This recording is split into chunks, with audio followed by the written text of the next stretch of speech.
The dimensional formula of angular impulse. Angular impulse is nothing but change in angular momentum.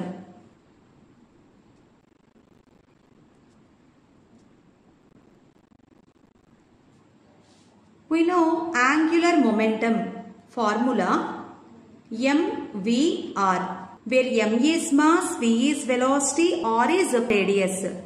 Dimensions of mass m power 1 and dimensions of velocity L power 1, T power minus 1. Dimensions of R also L power 1. M power 1, L power 2, T power minus 1. So this is the dimensional formula of angular impulse. Dimensional formula of angular impulse is m power 1, L power 2, T power minus 1.